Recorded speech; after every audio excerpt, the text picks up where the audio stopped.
बीडचे मस्साजोगचे सरपंच संतोष देशमुख हत्या प्रकरण आणि खंडणी प्रकरणी अटकेत असलेला आरोपी वाल्मिक कराड सीआयडी कोठडी मध्ये आहे। मात्र त्याची कोठडी आज संपणार आहे।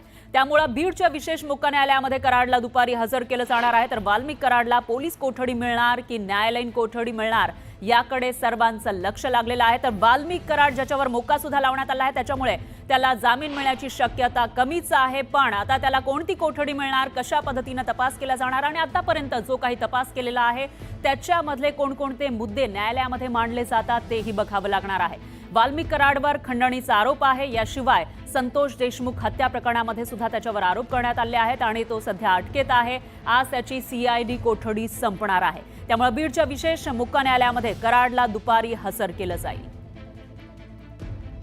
तर वाल्मिक कराडला पोलीस कोठडी मिळणार की न्यायालयीन कोठडी मिळणार याकडे साऱ्यांचं लक्ष लागलेलं आहे। दरम्यान वाल्मिक कराड याला कठोरात कठोर शिक्षा द्या अशी मागणी केली जाते। मस्साजोगचे जे देशमुख कुटुंबीय आहेत त्यांच्याकडून आणि त्या गावातल्या ग्रामस्थांकडून सुद्धा तशी मागणी केली जाते। त्यासाठी त्यांनी आंदोलन केलेलं होतं। त्याचबरोबर राज्यभरामध्ये अशा पद्धतीने आंदोलन उभारलं जात आहे आणि अशात आज जेव्हा सुनावणी होईल त्यावेळेला नेमकं कशा पद्धतीने मांडणी केली जाते आतापर्यंतच्या तपासाची तेही बघावं लागेल।